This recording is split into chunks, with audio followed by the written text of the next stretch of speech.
All right, good afternoon, everybody. Thank you for being here. My name is Mallory Workman, and I am the Community Relations Specialist at the Delaware County Board of Developmental Disabilities. We are here with our next installment of the Supports to the Lifespan webinar series. These are monthly webinars or presentations that are given to highlight some of the supports and some of the resources that are available to us in Central Ohio and in the broader Ohio region. Today we have with us Janet Kolk from the OCECD, which is the Ohio Center for the Education of Children with Disabilities. Did I get that right? Ohio Coalition. Coalition, sorry, like Ohio Coalition. Yeah, the acronym you got right. Oh, so, and see, that's why I've been practicing the acronym. Ohio That's Coalition. okay. I mess it up every day.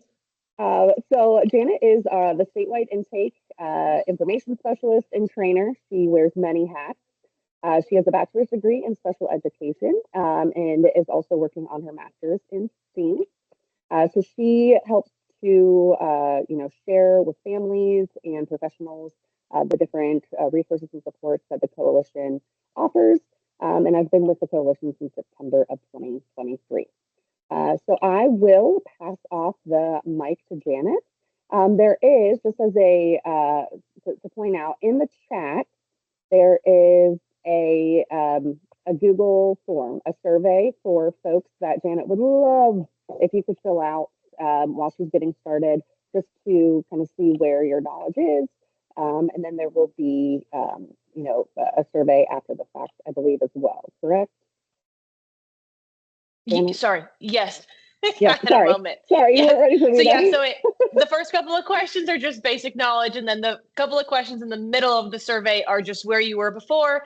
And then if you complete this, you continue with the survey, it kind of asks for your thoughts for after the presentation. So it's one survey built into just one big link. So if you want to start at the beginning, that's fine. If you want to wait till the end to do it, that's fine. If you forget to do it, it's also fine. Don't feel pressured. I just like to do them so I can see kind of where I can make the changes, and kind of some parents or professionals do feel more comfortable asking questions on the survey. There is a box there instead of just asking them like this. And then I do respond because it does keep your email. So I do send you the answers, which sometimes is helpful. And then, so yeah, if you remember to do it, fantastic. If not, we will just get started here. As long as Melody doesn't have anything else. Yeah, I will be here to monitor the chat. So if you have any questions, feel free to use either the Q&A or the chat feature, and I will make sure that your questions get answered. And just as a disclaimer, if you do ask any questions that involve like personal information, I will stop recording during those questions so that this isn't, it's not out there for everyone to see. So without further ado, I will pass it off to Janet to talk about children transitioning from early intervention to preschool part 1. So like Mallory said, we're going to do children transitioning from early intervention to preschool. So there are 2 parts to this training. So there's part 1, which we're doing today, and then part 2 is on Thursday. I believe it's the same time as well. And it's me again talking to you guys here in the same kind of format. So part 1 is more definition heavy. It's more kind of the process and what we're doing and kind of how things should go. And then part 2 is more information, and it really breaks down to each section and kind of the steps and the pathway or the process you should be doing. So what we will do is the definition of the transitions. So we're going to do the differences between early intervention and preschool special education. There's a little pause in the beginning there. So then we have transitioning, the planning process, and then the benefits of the transition planning. And then we have transition planning conference.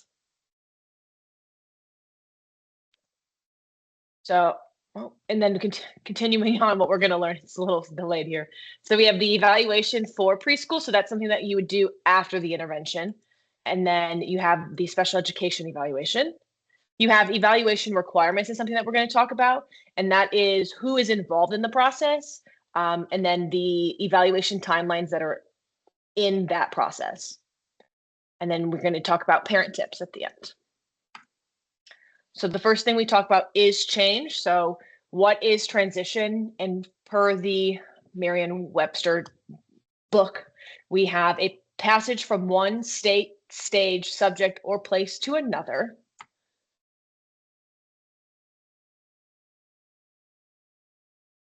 Then it goes caterpillar to butterfly. And then, okay, so we start with the preschool to school age transition. So that is kind of the very, very first thing that we do is the preschool to age. And then we have the high school to adult life.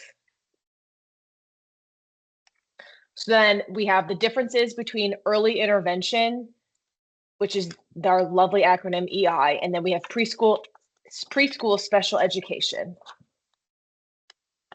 So early intervention is the state agency who would support your early intervention stages would be your county board of DD. So you have your Ohio Department of Developmental Disabilities. So every county has one.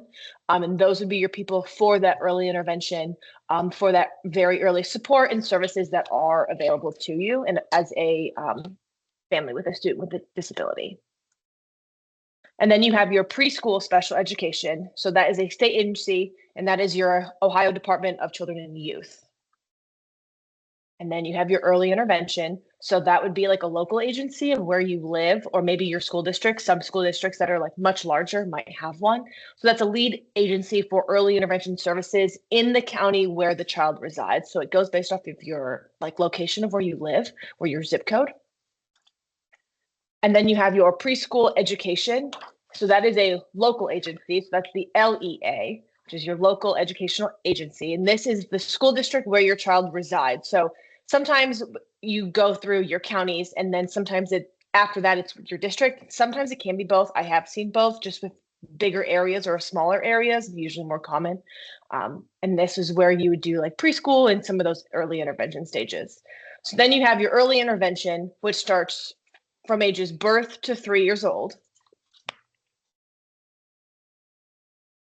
And then you have your preschool education. So this is three through the age of 5. And that's kind of typically the timeline, and it all follows a path here. And we'll talk about that path kind of towards the end. So when you have your early intervention, the bigger focus for that is the supports and services that are more family focused. So things that kind of in home or maybe in a smaller community, or getting services for the house, or going to services at the doctor's or OT or PT. So they're very family focused. And then you have your preschool special education, and that more is focused on the supports and the services that are child centered. So they're more specific to kind of where your child's needs are and where they fall per their peers, and kind of helping them with what they need to be successful. And then you have your early intervention. So then we're going to talk about the laws here and kind of break everything to where it goes. So you have your governing laws, which is your IDEA. So it's your Individuals with Disabilities Education Act, Part C specifically. And then you have your preschool education law, as preschool special education. So your governing laws with that one are again our IDEA, but it's specifically Part B. And then you have your early intervention. So there are referrals. So you have typically is a Help Me Grow central coordination site, and there's their contact information. Or sometimes it's a local lead agency in the county. So some counties use Help Me Grow, some don't. It just kind of depends on where you live, and it is responsible for your early intervention services. So these are some things that you would typically do kind of before preschool, and some of them are very family centered, and then some of them do branch out into kind of more tailored for your student. Then you have your preschool special education services. So that is your referral, kind of comes from the school district where the child resides. So again, your home district, where your zip code is, where you're located, that is where that process comes from. And then you have early intervention, and that's generally that is a evaluation. It is a multidisciplinary evaluation of the child in a family-directed assessment. So this is a huge eval, kind of where your student is and the needs and some of the concerns that you have as a parent or as a family, kind of directed with some of the things that you've been working on. So this is a huge multi-step kind of like plan, kind of to go over like where we might best fit and where we can best be supported. So then we have an evaluation for preschool special education, and that is, again, another multidisciplinary evaluation. And then when you get through early intervention, so this kind of gets a little more in-depth.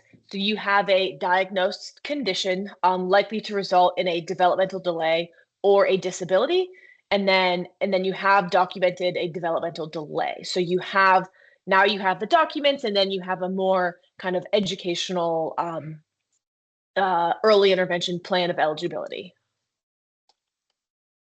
Then this is kind of where you get all of the documents and the packets in the school and all of that stuff. So you have your preschool special education, and this is where your eligibility meets the criteria of one of the 13 federal disability categories. So there's a list, and there's 13 categories on that. And then this is kind of where it brokens up between like educational, like must require special education and related services. So this is where they're not quite maybe with their typical peers, or they have a disability or a delay that is going to make it harder for them to be successful in a regular education classroom. And then this is where your documentations and all of these things kind of come into place. So you have your early intervention, and this is the document that describes the services. So this is your ISFP, which is Individualized Family Service Plan. And then you have, again, we're going to go through preschool special education. Oh, sorry. Oh, it started over. Sorry, guys.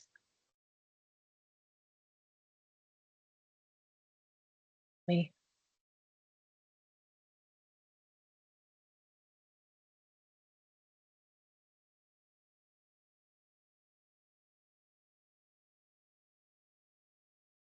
Okay, so we did the ISFP.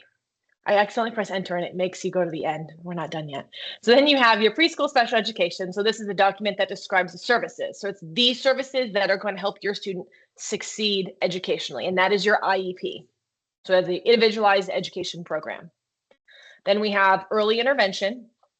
Again, so your ISFP team members are different than your IEP members. So you have your parents, your early intervention service coordinator, your early intervention specialist, service providers, evaluators, and then others. So others could be if you have a therapist that you guys see, or a babysitter, or grandma, or whoever is helpful for you in your family planning and all of that stuff. Whoever can help the student, have understanding of them. And then you have your IEP team members. So this is where it gets more school heavy. So you have your parents, your special education teacher, your general education teacher, related service providers, which might be like OT or PT or speech. You have an individual who can explain the evaluation results, a district representative who knows the availability of the district's resources, and then again, others. So someone that you feel can represent the student, grandma, babysitter, outside speech, outside caregiver, whoever you feel like would be helpful at the meeting. So we have early intervention, where services take place. So this is typically in a natural environment. So this could be anywhere from your home to like a daycare center, to outside of the room, whether it's at a place, kind of whatever natural environment you feel like is best. Then you have your preschool education, where that service takes place is in the child's least restrictive environment, or the LRE. So this might be in the classroom or in a secluded space, or kind of wherever you can see those services best and where they can interact. We have the transition planning process. This is a federal law that requires states to have in effect policies and procedures for the transition of children from Part C early intervention programs to a preschool program. So if your child will require preschool special education services, the transition planning process should ensure that there are no gaps in services once your child turns 3. So following all the paths, it should just continue right on over.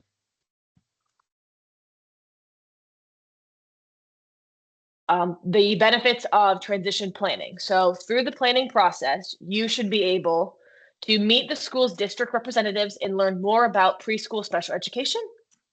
You should be able to identify a plan for addressing any concerns that you have about your child's transition. Discuss the possible services for your child at the age of 3. Plan for activities that would lead to determining if your child would benefit from an IEP. Identify any additional assessments that may be needed. And then understand the eligibility criteria for preschool special education services. And then arranging a time to visit programs you may be interested in. So I really like the bottom two are probably my most asked questions here, is understanding the eligibility criteria, because it is different than your very early testing with your student. And then arranging a time to visit any programs. I strongly encourage parents to go to as many of those visits you can. If they're going to allow you to come in and look around and observe and see if it's going to be a good fit, try to go. A lot of districts and counties do have multiple different programs. And sometimes it's just nice to see them in action and where they might best fit. So next is, when does the transition process start? So the ISFP closest to your child turning 2 years of age. So at that time, you will discuss the transition process, and then you will also contact your local agency involvement. So that's your LEA. And that is where they will help you with the process. So at least 90 days before your child's 3rd birthday, with your consent, the local school district and Ohio Department of Children and Youth is notified that your child may be eligible for preschool services, preschool special education services. So it just says you may. It's not a guarantee that you will be, but it is a may. You will be asked to provide your consent for the transition planning conference, inviting others to the conference. So that might be your outside resources or your other care providers, and then sharing your child's records. So kind of the things that you guys have done so far in those early stages. So the transition planning conference ensures that parents, the EI service coordinator, and a representative from wherever the child may be transitioning to, so this is like the school district, Head Start, child daycare program, have a chance to meet and discuss available services, parents' rights, and then your procedural safeguards. So you may consent to the TPC or refuse it. Next is, if you consent to the TPC, it will be held during an IFSP meeting. And then if you refuse to provide your consent for the TPC, nothing will be held. You may consent to the TPC and ask the school district be involved. Typically, I find that pretty common, at least a representative of the district, just so that they might have some extra insight. And then you may consent to the TPC and ask that representative specifically. So sometimes it's just helpful having them there. And then this might be someone from Head Start or a childcare program. They can also be involved, especially if you worked really well with a Head Start program or the childcare program. They really do have a good insight and can also help explain like some of your students' needs in a setting, and then versus at a home setting where they might not typically know. So at least 90 calendar days, again, and not more than 9 months would this all go through the child's 3rd birthday. And then at least one transition outcome is developed for every child to create a plan for a smooth transition of the child from EI to the preschool services or other appropriate services. So that would all be documented, again, in the ISFP.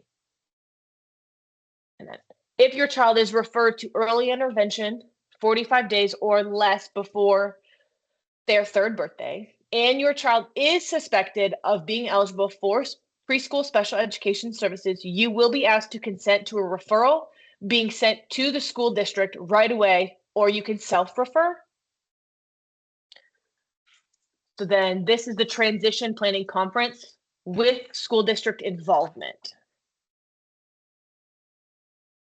So you have, at transition planning conference, the following activities may take place.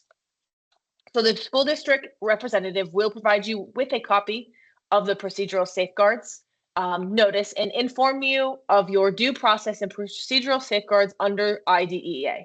So this packet. It's a packet. It's also online. They hopefully give you a link, and then if you would like to print it out, I do suggest you print it out or try to pick up a packet. These are all of your parents' rights to special education. So this is super, super important for kind of everyone who's starting out in this process to get it. And it is long, and to read it. There are a lot of good informations in there, and it really does lay out kind of the process and the steps and the rules and the layout, and then, you know, of your rights as a parent with a child who is in special education. So also what might take place is the referral date starts a 30 calendar day timeline in which parents must be informed about what the district intends to do and to obtain parental consent for the initial evaluation. So after you do the whole process, there is another evaluation that's specifically for special education services. So the school district representative may work with you and the referral source to complete the referral for evaluation form. So this is the PRO4, or discuss a time when it may be completed. The school district representative will determine if there is or is not enough evidence to suspect your child having a disability. Additional data can be collected if needed. So sometimes that additional data is things from your early intervention, you know, collections that you had there, or maybe if you do, you know, outside speech therapy, you know, that data can be added and looked into. Anything can be considered. So if the school district representative does not suspect of your child having a disability, they must provide you with a prior written notice form. So this is called a PRO1. And then from there, the team then will explore other options. So kind of with both of those, you may disagree with the district's decisions to not evaluate your child and may use a dispute resolution option to attempt to resolve the disagreement. So after you go through the process and you're like, you know, I don't really agree with this, there are next steps. It's not just a one and done kind of thing. You know, you can use dispute resolution and the options that it has to try to resolve the disagreement.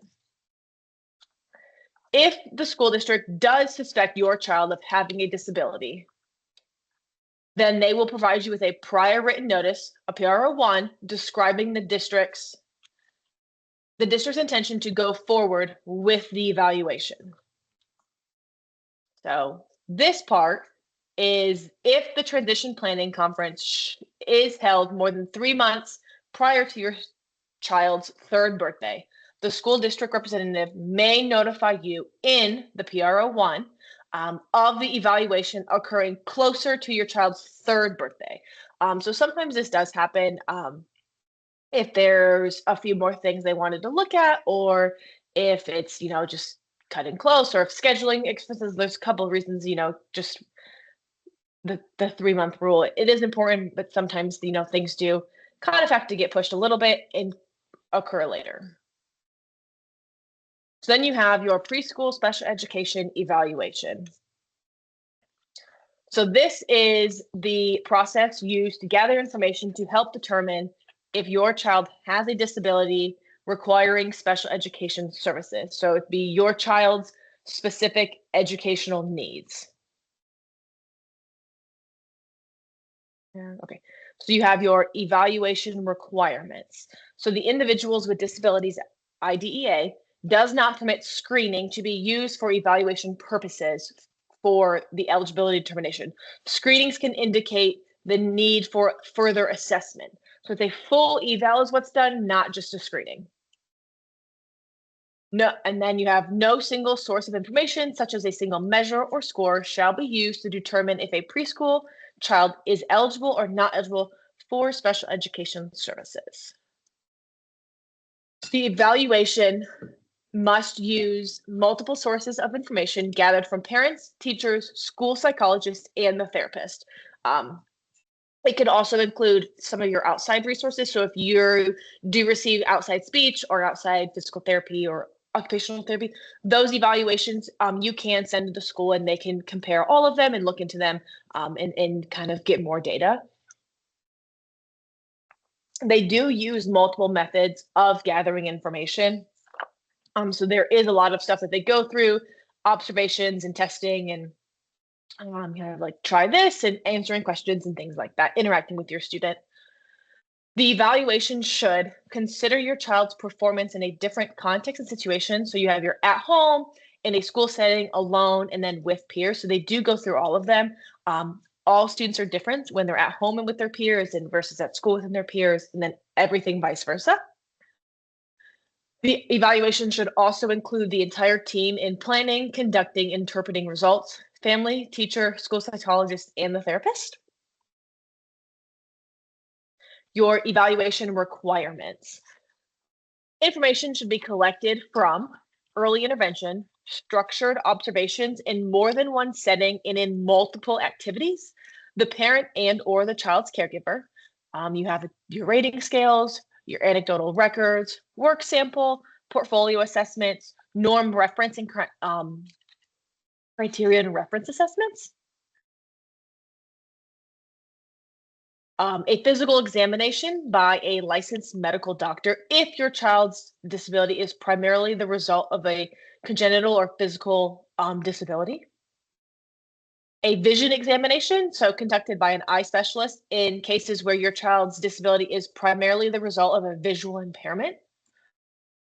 You have a audiological examination, which is conducted by a certified or licensed pediatric audiologist when your child's disability is primarily the result of hearing impairment.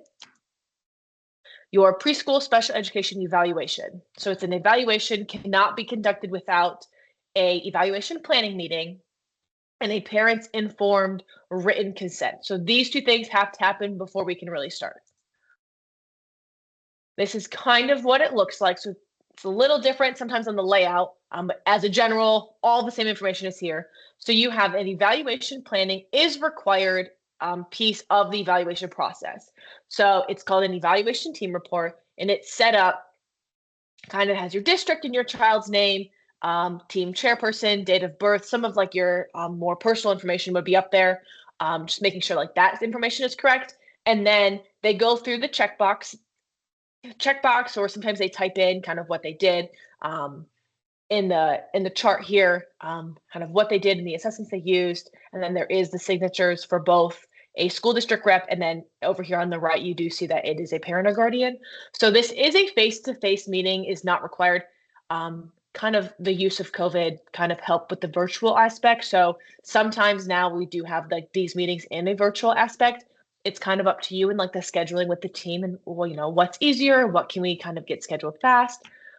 It can be held again virtually by phone or email. I don't see a lot of them by phone or email anymore. I do see a lot of them virtually or in person. I think it's really good for you to meet with that team kind of the first time in some kind of, where you can see the people aspect. So the parents must be included in the process. So really the parents are one of the most important team members of the team. And one of the bigger things too is that you want to make sure your phone number and your address or your email are correct with the school, because the school must document the times they try to attempt to contact the parent to get their involvement. So that is another thing you want to make sure that you're able to be reached and that they have the right information. So the parent must fully be informed about all information relating to the evaluation. And then the results of the planning meeting must be documented on the evaluation planning form. Maybe not. There we go. So then we have, again, this is just the form, the next slide over. So then you have the PRO5, which is the parent consent for the evaluation. So the eval must be completed within 60 calendar days of the date when the parent consent was received. So once you consent, that starts the timeline of a 60 calendar day. So this is where, I hereby give my permission, and you sign and you kind of, initial that or whatever. And then there is a refuse to consent. And there are reasons, almost every part of kind of like the whole process does give you a box where it does say, like, if you don't, you don't agree or you refuse, it does give you a box to write your reason. I typically recommend that you type it out. Usually those boxes aren't very big unless you write really small, so it gets hard to read. type it out and kind of explain why you don't kind of agree with the findings or whatever you don't agree with. That way it's in there and it is documented and you did give your opinion of the process. So then we have the preschool special education evaluation. So school districts must conduct evaluations through the school year and even during the summer months if necessary. So we have the road to preschool special education requires a lot of paperwork before an evaluation can actually take place. So you have your procedural safeguards notice, which is that blue packet that was in previous slides. You have your referral for an evaluation, which is your PRO 4. You have your prior written notice, which is your PRO 1. And then you have your parent invitation form. That's your PRO 2. That is your evaluation planning meeting. You have your PRO 6, which is your preschool evaluation planning form.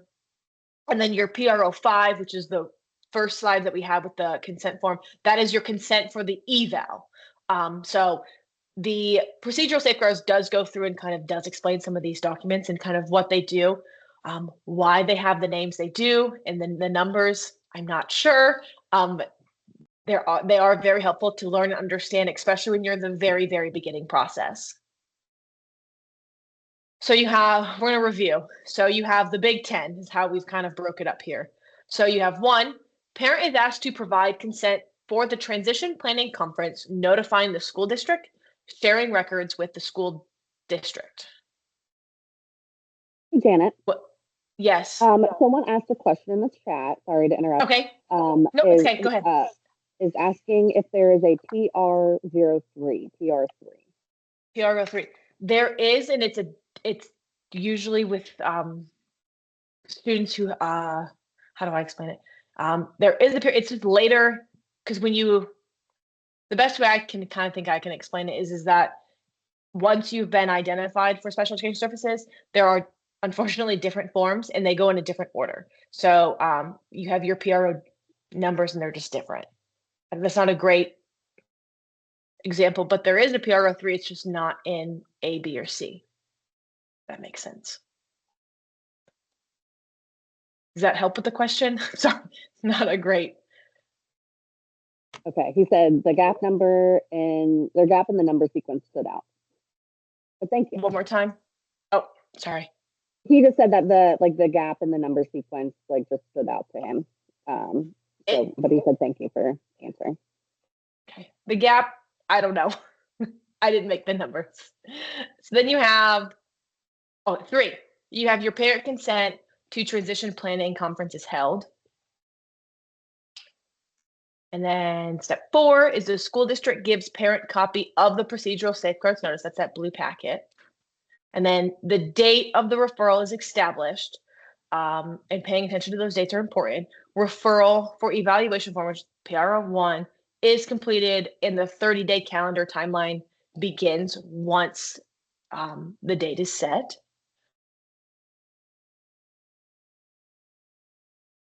You have 6, within the 30 calendar day timeline, the school district decides if they will evaluate or not evaluate and provides the parent with prior written notice, your PRO1, informing them of the district's intent to do so.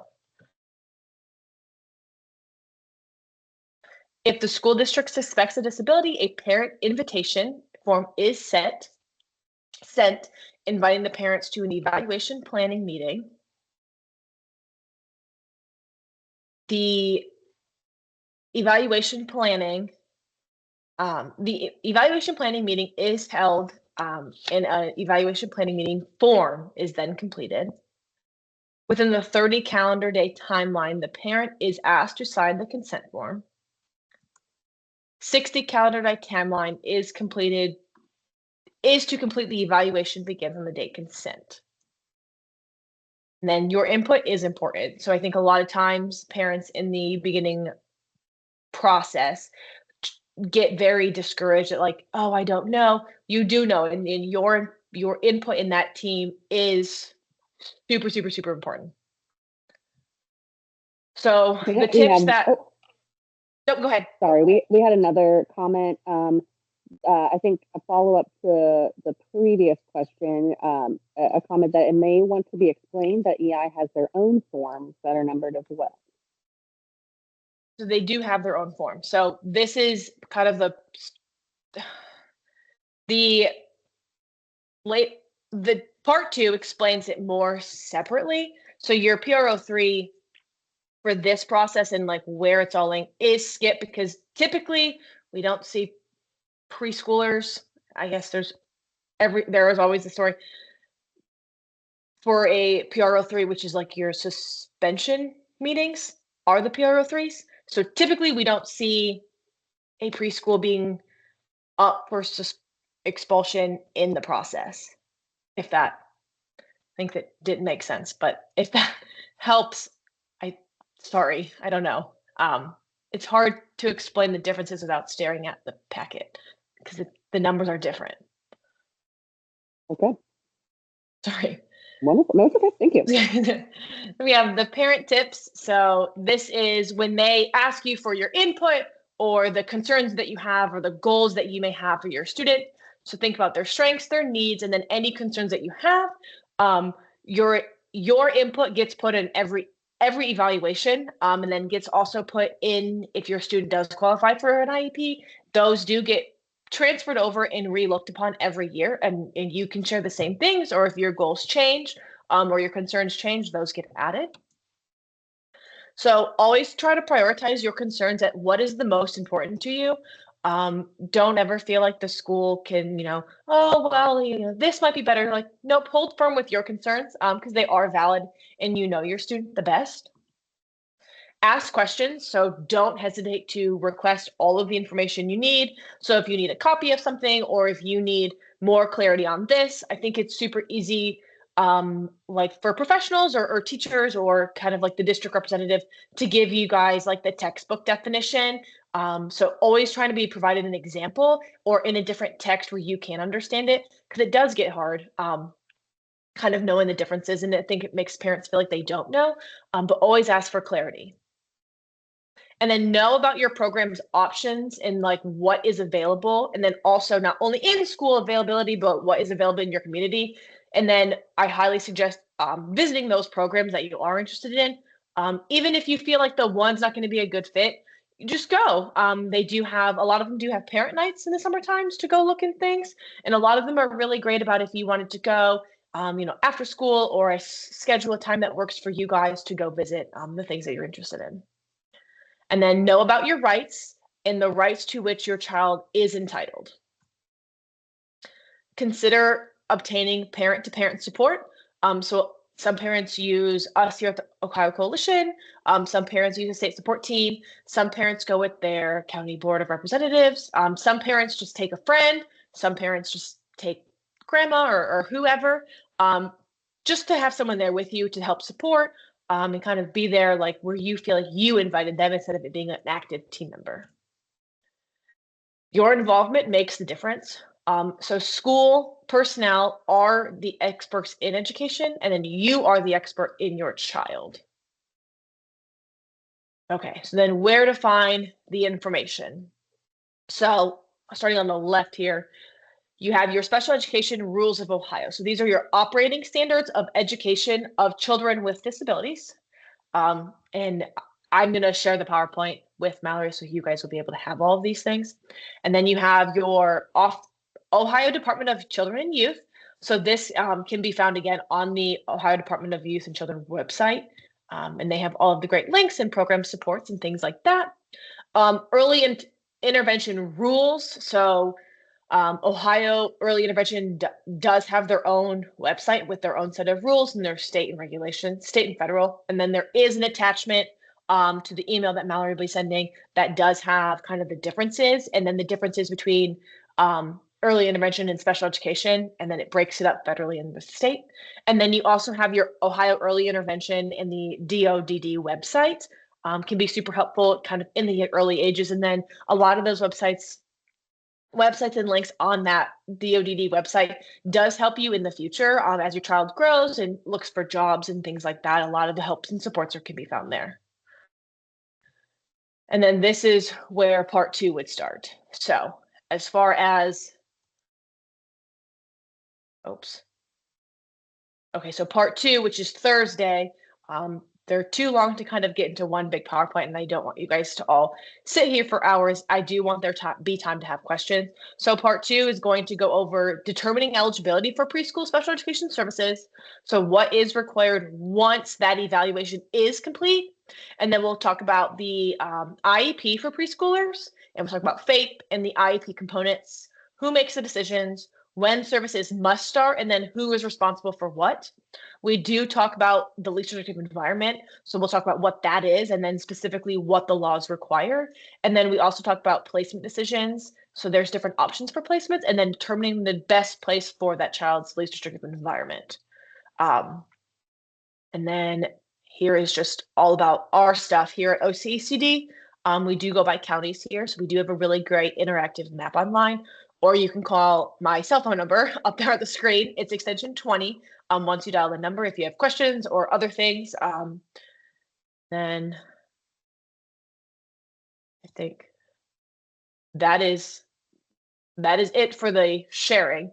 I'll stop sharing my screen, and then if anybody has questions, I know we do have some time, or if anybody has any comments or anything like that, I can do my best to answer them. If they're super specific to your case, it might not be the best for the whole group, unless you want your information everywhere. To answer your question, so we do have one question from a participant. We will be posting this, the recording, to our YouTube page, and usually once that is like uploaded, we will share it like on our Facebook page so that folks know that they are able to access it.